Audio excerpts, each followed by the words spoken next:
Assalamualaikum warahmatullahi wabarakatuh. Pada pertemuan ini kita akan membahas tentang teori graf yang sebelumnya sudah saya upload uh, materinya, kemudian ini penjelasannya untuk penjelasan teori graf. Jadi untuk definisi teori graf sendiri adalah suatu kumpulan titik atau bisa dibilang node atau vertex dan garis atau bisa dibilang edge. Nah, suatu graf G itu adalah suatu himpunan yang terdiri dari vertex dan edge yang merupakan pasangan V dan E, di mana V merupakan himpunan tak kosong dari vertex dan E adalah garis dua elemen subset dari V, subset N dari V gitu. Jadi dia E-nya ini adalah antara, misalnya di sini ada V1 dan di sini ada V2 misalnya ya, V1, dan di sini ada V2, kemudian di sini adalah E-nya gitu, antara subset dari yang ini dan yang ini, seperti itu. Sini E-nya ya, yang sama ya. Nah, kemudian ini jadi di sini ada suatu graf G di mana G-nya ini terdiri dari V dan E. Nah, kalau kita lihat di sini V-nya ada V0, V1, V2, V3, V4, V5, dan V6. Dengan E-nya ada E1. E1 adalah dari V0 ke V1.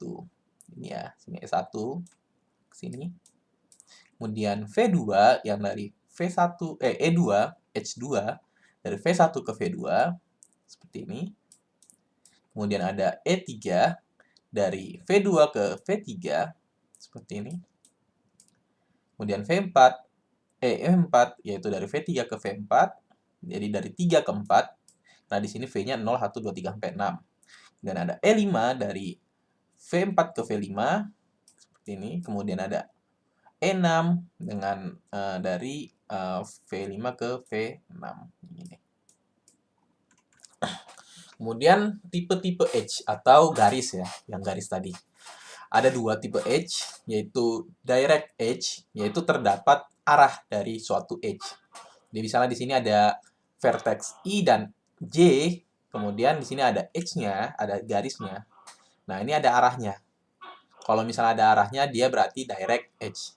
Nah, ada juga edge yang tidak memiliki arah atau undirect edge. Dia tidak terdapat arah dari edge. Nah, ini kalau yang awal representasi vertexnya, edge-nya itu berarti kan gini ya, E-nya ini sama dengan I, J. Jadi dari arah I ke J. Nah, kalau misalnya undirect edge maksudnya, itu bebas mau I, J atau J, I. Seperti itu. Kemudian untuk tipe-tipe edge yang lain, ada juga loop edge. Jadi suatu edge yang arahnya ke vertex sendiri. Jadi misalnya I di sini I ya. Jadi dia membentuk loop. Edge-nya membentuk loop.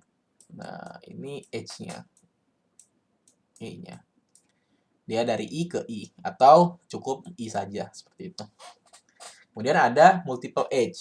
Nah, multiple edge ini dia terdapat edge yang menuju vertex, dia bisa dari I ke J atau J ke I. Jadi bisa IJ atau J ke I. Bisa dua-duanya. Berikutnya adalah beberapa tipe graf. Di sini ada dua contoh jenis tipe graf. Yang pertama undirect graph. Jadi undirect graph ini adalah graf yang tidak memiliki arah dari edge. Jadi yang tadi kan ada direct edge. Nah, kalau dia direct edge ini memiliki arah, kalau undirect tidak memiliki arah. Nah, kalau misalnya grafnya undirect, berarti dia tidak memiliki arah edge-nya ini. Garis-garisnya ini tidak memiliki arah. Kemudian kalau direct edge, jadi graf yang terdapat di graf ini dia memiliki arah. Nah, ini misalnya di sini ada vertex-nya, beberapa vertex, misalnya A, B, C, D, E, F, G, H, I, J. Nah, kemudian di sini ada edge-nya. Edge-nya di sini memiliki arah. Kemudian ada lagi tipe-tipe graf yang lain, yaitu pertama complete graph. Nah, complete graph ini graph yang setiap edge-nya memiliki nilai setiap vertex. Jadi dia antara satu vertex ke vertex lainnya, satu vertex, misalnya di sini vertex A, sini B, kemudian di sini C, kemudian di sini D, kemudian di sini E. Nah, dia memiliki edge ke vertex lainnya. Misalnya A ke B ada, A ke C ada, A ke D ada, A ke E ada. Begitu pula misalnya yang D misalnya. D ke A ada, D ke B ada, D ke C ada, D ke E ada. Nah, ini the complete graph. Jadi setiap vertex yang memiliki edge yang mengarah ke vertex lainnya. Kemudian the empty graph. Nah, kalau the empty graph dia tidak memiliki edge sama sekali. Jadi nggak ada, dia cuma titik-titik aja dia. Nggak ada garisnya. Gitu. Antara satu dengan vertex satu dengan vertex lainnya. Kemudian beberapa tipe graph lainnya yaitu pertama ada lagi line graph, yaitu hanya graph yang membentuk satu garis lurus saja seperti ini. Kemudian ada cycle graph. Nah, cycle graph ini dia membentuk satu siklus seperti ini misalnya, atau seperti ini misalnya, grafnya satu begini, kemudian seperti ini, kemudian seperti ini. Nah, ini dari sini menuju sini, kemudian sini, sini. Nah, ini cycle graph juga. Jadi dia memiliki satu siklus misalnya di sini. A, B, C, D gitu ya. Nah, satu siklus. Nah, kalau di sini A, misalnya di sini A, B, C seperti itu. Nah, kemudian tipe graf yang lain, ada yang namanya lintasan Euler dan sirkuit Euler. Bedanya apa antara lintasan Euler ini? Lintasan Euler adalah lintasan yang melalui masing-masing sisi. Nah, ini atau masing-masing edge atau garis edge. Tepat satu kali, minimal satu kali. Kalau sirkuit di mana setiap vertex dalam graf muncul paling sedikit satu kali dan setiap sisi muncul tepat satu kali. Gitu. Jadi perbedaannya sirkuit Euler dengan lintasan Euler, nah misalnya, jadi setiap edge yang di sini, misalnya B ke A, B ke F, C ke F, ini harus dilewati setiap ini. Misalnya saya pengen bikin satu lintasan Euler yang ini ya. Misalnya BA, kemudian ke sini B, A, kemudian ke E, misalnya, kemudian ke D, kemudian ke F misalnya, habis D ke F, jadi dari sini ke sini, ke sini, ke sini, kemudian ke sini, kemudian habis ke F, ke B misalnya. Nah, habis ke F, oh jangan, salah. Jangan ke F. Misalnya habis dari D, kita ke ke F. Misalnya tadi benar ya, ke F. Jadi habis ke F ke sini. Nah, kemudian dari F ke B lagi. Jadi kalau Euler ini bisa kita balik ke titik yang sama juga tidak apa-apa. Yang penting dia vertexnya sudah dilalui gitu. Belum dilalui. Dari ke B, kita ke C. Kita ke C, kemudian dari C ke D. Nah, seperti ini. Nah, jadi kalau di lintasan Euler, B, A, jadi B ke A, kemudian ke E, kemudian ke D, dari D. Oh, dari D ke A belum ya? Dari D ke A belum. Oke, kita ulang lagi. Kita ulang, karena yang tadi belum ada, dari D ke A. Jadi kita ulang. Pertama dari sini dulu, dari B ke A. Nah, kita buat di sini, B ke A. Kemudian dari A, misalnya ke D, A ke D, ke D. Setelah itu dari D ke E, dari E ke A lagi, berarti ke titik yang tadi. Dari A, kemudian kita lanjut ke F, misalnya. Ke F. Kemudian dari F ke B, kalau ke sini, ke B. Dari B ke C, dari B ke C, ini ya, ke sini. Kemudian dari B ke C, kemudian dari C ke F, C ke F ini, kemudian dari F ke D, sini, dari D ke C.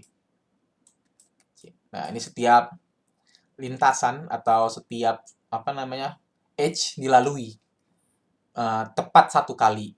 Jadi nggak boleh lebih dari 2 kali gitu ya. Lebih dari 1 kali. Nah, bedanya apa dengan sirkuit Euler? Kalau sirkuit Euler, dia nanti paling sedikit 1 kali. Nah, nanti setiap sisi muncul 1 kali. Tapi nanti dari sirkuit Euler, kalau misalnya dari sini dari B ya, nanti dia akan balik lagi ke B. Seperti itu. Misalnya di sini. Contohnya di sini. Di sini kita mulai dari G. Dari G. Dari G kita ke B. Kemudian dari B kita ke A misalnya.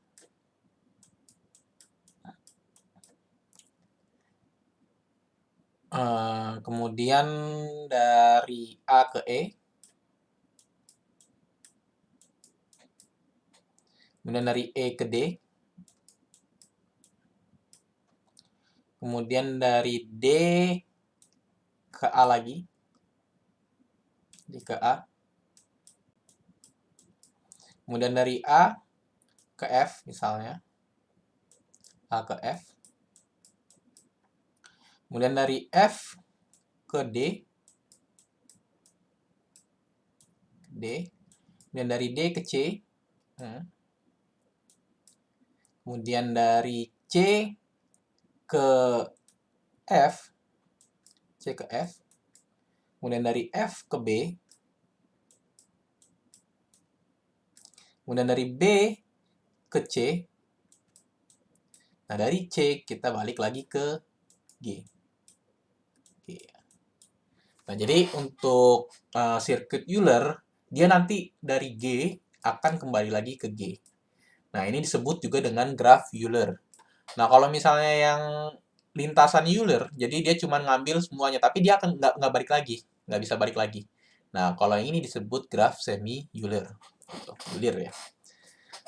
Nah, kemudian selain lintasan Euler dan sirkuit Euler, ada lagi namanya lintasan Hamilton dan sirkuit Hamilton. Nah, kalau yang tadi, Euler tadi, dia yang penting melewati dia terserah mau berapa kali lewat titiknya nggak apa-apa. Kayak ini misalnya kan dari yang titik A ini dilalui berapa kali, tapi untuk garisnya hanya sekali, nggak boleh lebih.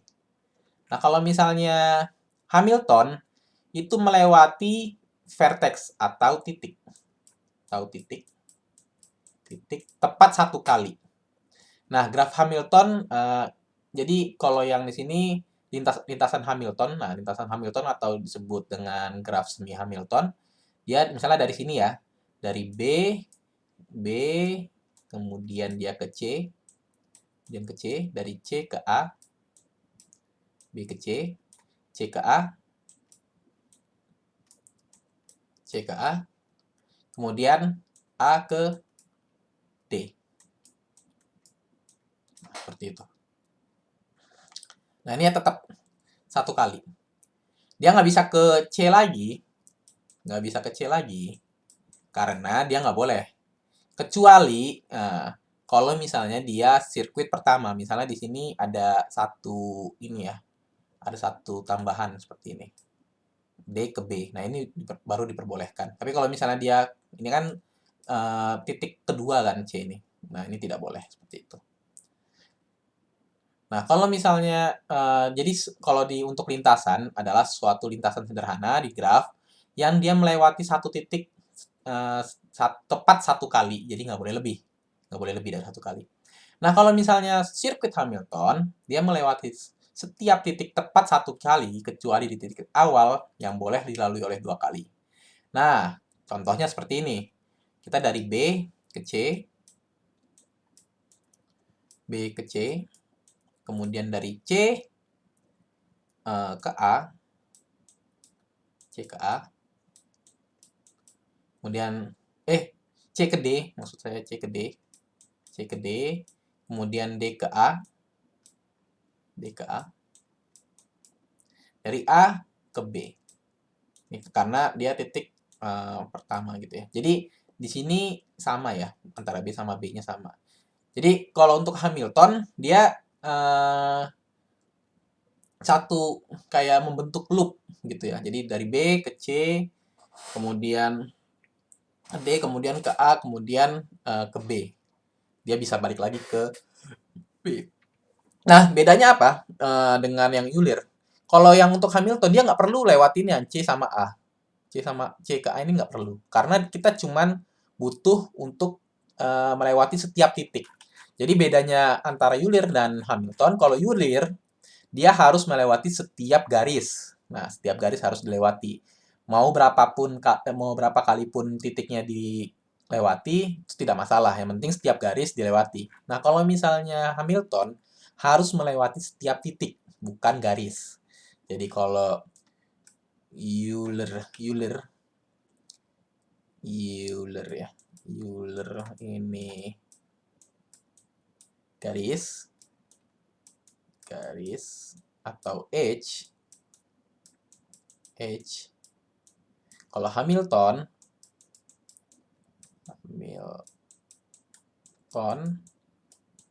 ini adalah titik atau vertex. Harus dilewati maksudnya ya. Nah, kalau misalnya bedanya antara sirkuit dan lintasan, kalau sirkuit dia harus balik lagi ke awal, misalnya dari G ke G. Kalau lintasan tidak perlu, makanya untuk yang lintasan disebut graf semi-Euler. Kalau untuk sirkuit, graf Euler. Dan begitu pula Hamilton. Kalau dia lintasan, dia nggak perlu balik lagi ke awal. Yang penting dia melewati setiap titik. Nah, kalau misalnya sirkuit, dia harus balik lagi ke awal, membentuk suatu loop seperti itu. Nah, kalau di sini disebut uh, graf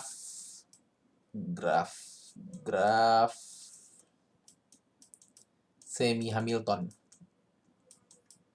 Semi Hamilton. Nah, kalau yang ini baru graf Hamilton seperti itu. Nah, berikutnya ini ya, contohnya ini yang tadi. Kalau kita lihat di sini dia apakah ini dia lintasan Hamilton apa namanya? Apakah ini lintasan Hamilton atau tidak? Bisa kita lihat. Misalnya di sini dari B ke C, kemudian dari C ke F, kemudian F ke A, kemudian dari A ke D, kemudian dari D ke E. Nah, ini bisa disebut dengan lintasan Hamilton.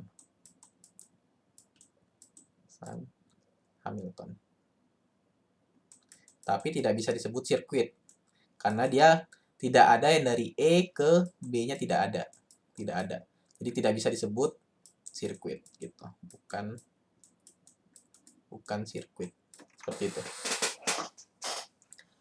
Nah, kemudian beberapa sifat graf yang lain yaitu ini ada isomorfik, memiliki vertex yang sama namun edge-nya berbeda. Ini sama vertexnya atau titiknya sama, V1, V2, V3, V4. Sini V5 ya, sini misalnya V5. Dan di sini juga V1, V2, V3, V4, V5. Tapi edge-nya atau garisnya berbeda. Di sini V1 ini dia garisnya antara V1 dan V3. Dan di sini V1 sama V4. Sedangkan di sini V1 dan V2 dan V1 dan V5. Sini 5 ya. Itu. Jadi di sini isomorfik, vertex yang sama namun edge-nya berbeda. Kemudian ada lagi graf yang berbobot. Jadi memiliki bobot untuk setiap garisnya, setiap edge-nya. Nah, ini buat apa graf berbobot? Nah, nanti yang akan digunakan di beberapa bisa diimplementasikan di beberapa hal, misalnya di jaringan, kemudian mencari jalur terpendek, kemudian ya macam-macam ya, mencari istilahnya probabilitas atau yang lainnya. Nah, ini biasanya menggunakan graf berbobot. Nah, misalnya di sini 1. 1 ini dia memiliki bobot ketiga dan satu ini ketiga memiliki bobot 6, sedangkan 1 ke 4 memiliki bobot 3.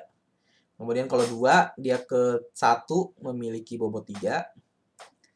Nah, ini karena dia di sini kita lihat arahnya kemana. Misalnya di sini 5. 5 ini arahnya ke 2 dan ke 4. Nah, di sini nanti 5, 2, dan 4. Yang ke arah 2, dia memiliki bobot 4. Sedangkan ke arah 4, dia memiliki bobot 2. Seperti itu.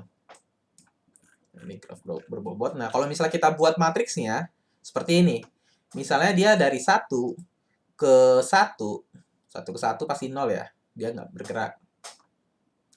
Nah, kemudian kalau dari 1 ke 2, karena dari 1 ke 2 ini tidak ada jalurnya, maka dibuat infinity atau tidak apa namanya?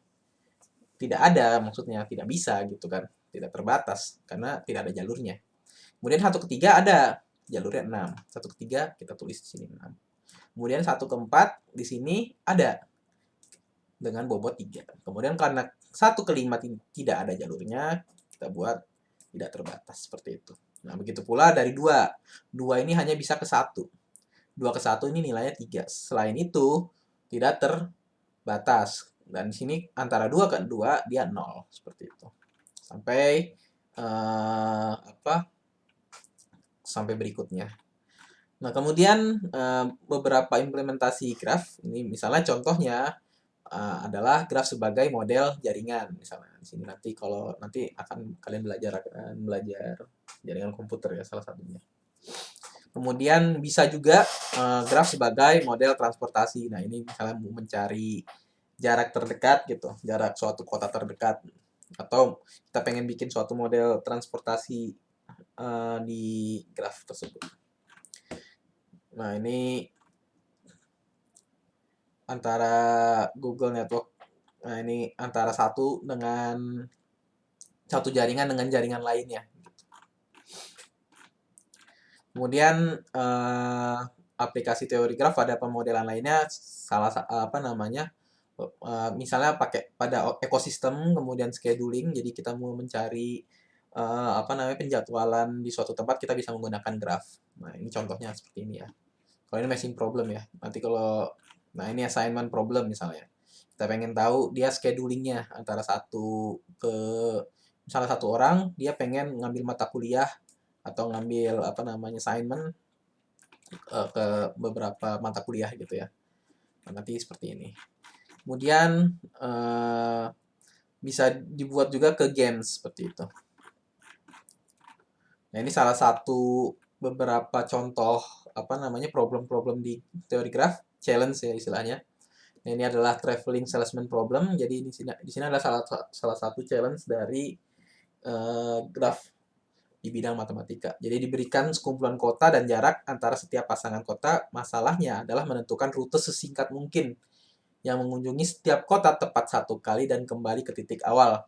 Nah, kalau kita lihat di sini, dia mengunjungi setiap kota 1 kali dan kembali ke titik awal. Berarti dia harus membentuk suatu graf Hamilton. Hamilton ya. Kecuali harus melewati setiap jalan. Hamilton.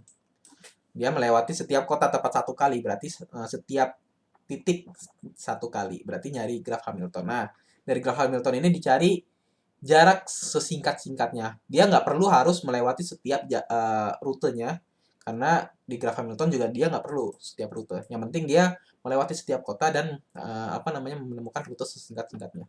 Nah, untuk melakukan pemecahan traveling salesman problem ini, kita bisa menggunakan beberapa implementasi, beberapa metode, misalnya dengan menggunakan dynamic programming, kemudian menggunakan linear programming, genetic algorithm, ini Caney-Rees Snakeboard ya, heuristic, kemudian cheapest insertion heuristic. Nah, kemudian ini salah satu contoh penggunaan algoritma Dijkstra ya, dia menggunakan graf. Nah, jadi eh, algoritma Dijkstra ini adalah pencarian jalur terpendek. Nah, nanti akan dikembangkan lagi. Jadi banyak nanti ya, ada RRT, kemudian ada Astar, penggunaan jalur terpendek itu. Nah, dia implementasinya kemana? Nah, nanti misalnya kalau kalian ke robotika gitu ya, robotika. Kemudian bisa jadi ke game teknologi, atau ke simulasi, gitu. Pencarian jalur terpendek. Nah, ini misalnya di sini ada tahapan ya, pembentukan tahapan di Dijkstra algorithm. Nah, ini beberapa caranya kita mencari jalur terpendek. Di sini ada graf yang sudah diisi oleh beberapa titik atau vertex. Di sini ada titik A, kemudian di sini ada B, misalnya C di sini. Nah, dia dari A ini pengen B-nya di sini ya.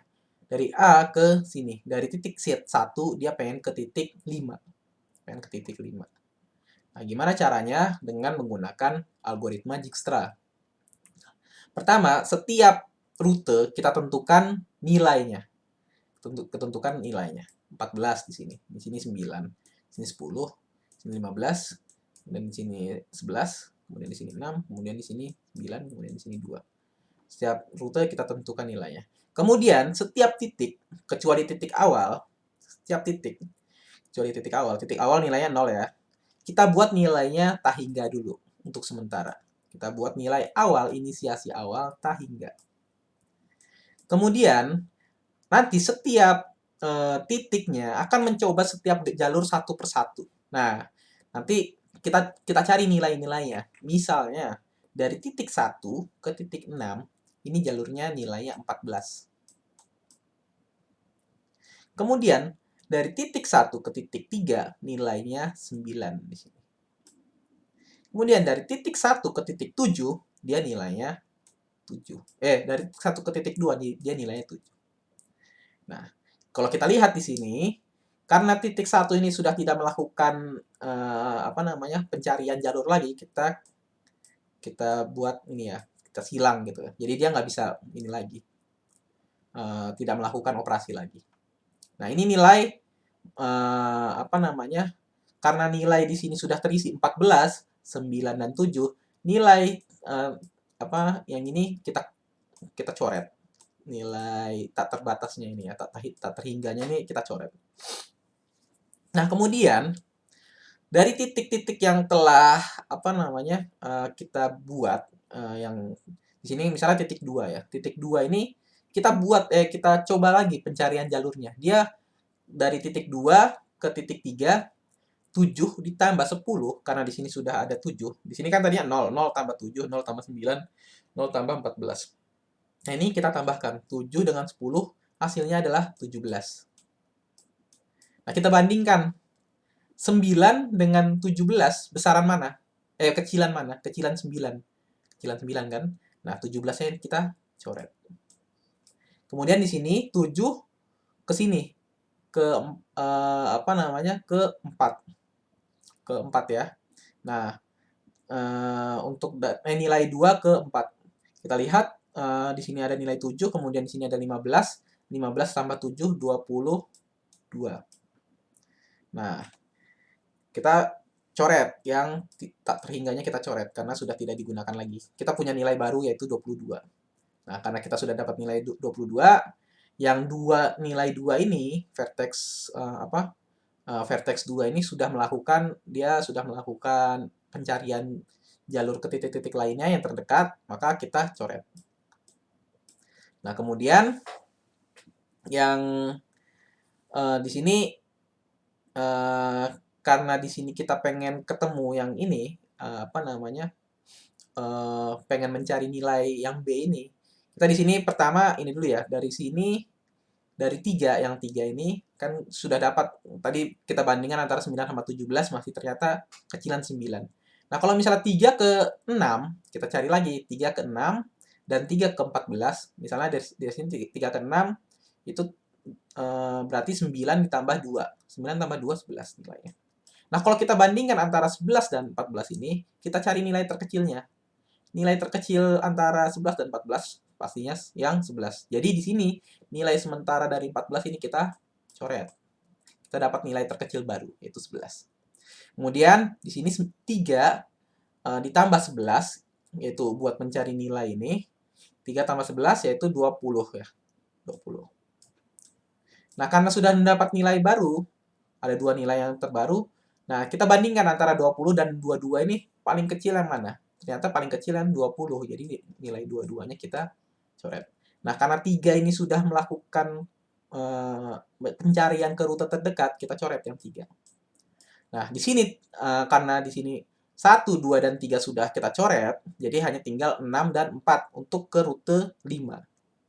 Nah, ini nanti dari 6 dan 4, karena di sini 6, kita bisa lihat 6 tambah 9, 6 ke 5, yaitu 11 tambah 9, di sini adalah nilainya 20. Nah, kalau di sini, dari 4 ke 5, 20 tambah 6, yaitu nilainya 26. Kita bandingkan antara 20 dan 26 ini besaran mana? Kecilan mana? Ternyata kecilan di sini karena sudah ada nilai baru yang tak terhingga kita hapus. Kecilan yang 20, berarti yang 26 kita coret. Nah, kita dapat nilai dari A ke B, yaitu dari vertex 1 ke vertex 5 adalah nilainya sebesar 20. Nah, inilah algoritma Dijkstra. Nah, ini untuk penjelasannya ya. Penjelasan step by step algoritma Dijkstra. Jadi mungkin ini saja dulu untuk yang penjelasan teori graf. Sebenarnya ini untuk teori graf sendiri banyak yang masih terlalu luas penjelasannya. Jadi sebenarnya bisa buat apa namanya mata kuliah sendiri. Jadi untuk implementasinya sendiri bisa sejauh kayak misalnya untuk penjelasan seluler atau otomata juga nanti bisa ke graf seperti itu. Mungkin itu saja dari saya. Assalamualaikum warahmatullahi wabarakatuh.